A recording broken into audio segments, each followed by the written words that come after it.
চুন খেয়ে যার মুখ পড়েছে সে দই দেখলে ভয়। আমরা এই দই আর খাইতে চাই না, যেটা চুনের আড়ালে উপায়িত আছে।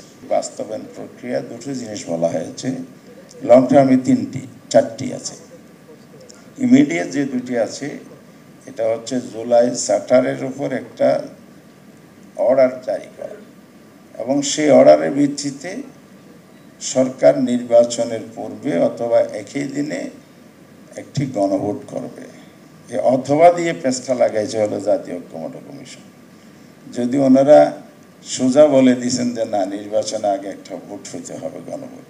নির্বাচন আগে কেন গণভোট হইতে হবে? একই দিনে কি সমস্যা? প্রশ্নটা তো আছে। আমরা খুবই যৌক্তিকভাবে কথাটা অত্যন্ত রিজনেবল দৃষ্টিতে, যেটা বাংলাদেশের রাজনৈতিক প্রেক্ষাপটে মনে করেছি, একই দিনে অনেকগুলো প্রবলেম আছে। নাম্বার ওয়ান হচ্ছে জাতীয় নির্বাচনটা মানুষের ফোকাস থাকে হলো দল এবং প্রতীক।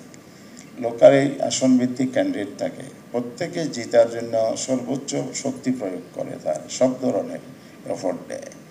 তাহলে পাবলিকের অ্যাটেনশনটা থাকে সেরকম, তার অ্যাটাচমেন্ট দলীয় থাকে, আত্মীয় স্বজন নানাভাবে সোশ্যালি থাকে।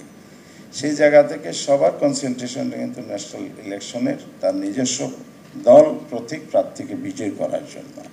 সেখানে ভেরি নেগলিজিবল হবে হলো জাতীয় রেফারেন্ডামটি। আবার আমাদের দেশের ভোটের কালচারটা হচ্ছে এখনও নিশ্চয়তা দেওয়া যাবে না, আর আশঙ্কাটা বেশি হচ্ছে বিভিন্ন দিক থেকে ভোট কেন্দ্র দখল হয় এবং ভোট কেন্দ্র স্থগিত হয়। আর তো সেটা পাওয়ার দেওয়া আছে ইলেকশন কমিশনকে, আইনের ভিত্তিতে তারা স্থগিত করতে পারে। এগুলো প্রভিশন কেন রাখা হয়েছে? এগুলো হয় বলেই হয়েছে, ইতিহাসও বলে, আমাদের আসলে এখনো সেই কালচার ডেভেলপ করেনি বলে এগুলো হয়। তাহলে আপনি যদি ভোট কেন্দ্র যদি স্থগিত 10টা 20টা যাই হোক না কেন, তাহলে জুলাই চার্টারের রেজাল্টটা কী হবে? ভেরি আনসার্টেন হয়ে যাবে। জুলাই চার্টারের বাস্তবায়ন একই দিনের মধ্যে আরও প্রবলেম হচ্ছে। বাংলাদেশে 46,000 ভোট কেন্দ্র আমরা এই পর্যন্ত জানতে পেরেছি। তাহলে প্রতিটি ভোট কেন্দ্রে কিন্তু একটা নাম্বার আছে ভোটারের, 6,000 থেকে 2,500 2,000 এইরকম।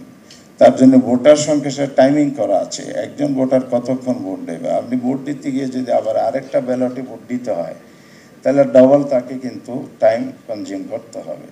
সে জায়গায় ভোটের কাস্টিং কম হয়ে যাবে। তাহলে ভোট কাস্টিংয়ের রেশিওটা দুই জায়গায় ইফেক্টেড হবে। একটা হলো ফোকাসটা ন্যাশনাল ইলেকশন দিকে থাকার কারণে হবে, আরেকটা হলো আপনার ভোটার এবং ভোটার সংখ্যা, কেন্দ্র সংখ্যা মিলিয়ে ভোটের টাইম যে নির্ধারণ করা হয়েছে এই জায়গায় হবে। গণভোটটা যদি সেপারেট হয়, আলাদা দিনে হয়, ইলেকশনের আগে হয়, এর অনেকগুলো বেনিফিট আমরা এখান থেকে পাবো। নাম্বার ওয়ান হচ্ছে এই কমিশন কিন্তু এক্সপেরিয়েন্স নয়, এই প্রশাসন কিন্তু ভেঙে পড়া, মনোবল নাই। আইনশৃঙ্খলা বাহিনীর কথা বহুবার আলোচনা হয়েছে। ফেসিবাদী আমলের অ্যাডমিনিস্ট্রেশন সেট আপ এখনও আছে এবং অ্যাডমিনিস্ট্রেশন এখনও এখানে আবার নানা ধরনের ইন্টারেস্ট অফ কমপ্লিট এখানে কাজ করে, বহুবিধ বিষয় এখানে আছে। সেই প্রেক্ষাপটে একটা গণভোট যদি হয়, তাহলে অ্যাসিড টেস্টের যে কথাটা আমরা জানি, একটা পরীক্ষাতে কেন হয়ে গেল যে গভর্নমেন্ট আসলে কতটুকু ইলেকশন করবে, এই কমিশন কতটুকু ক্যাপাবল এবং এই আইনশৃঙ্খলা বাহিনী কতটুকু পারফর্ম করতে পারবে, সব কিছুর টেস্ট হয়ে যাবে। আর আমরা অতীতের ব্যাড কালচার থেকে কতটুকু বের হয়ে আসতে পেরেছি, আমরা কি আসলেই ভোট দখলের রাজনীতি থেকে বের হয়ে আসতে পারলাম কিনা, এটা অ্যাসিড টেস্ট কিন্তু গণভোটের মাধ্যমে হয়ে যেতে পারে। তাহলে নেক্সট ইলেকশনটা জনগণ আস্থার সাথে ভোট কেন্দ্রে যেতে পারে। এখন কি জনগণের কোনো আস্থা নাই। বিগত রিজিম কিন্তু 15 বছর জনআস্থা এত নষ্ট করে দিয়েছে, ভোটের প্রতি মানুষের আকর্ষণই শেষ পর্যন্ত ছিল না। আমরা এই সরকারের অনুরোধ করতে চাই, ওনারা জনগণের আস্থা ফিরিয়ে আনার জন্য কাজ করছেন, এটাকে আরও শক্তিশালী করুক এবং সঠিক পথে ওনারা অগ্রসর হোক এবং ওনারা সঠিক সিদ্ধান্ত নেই।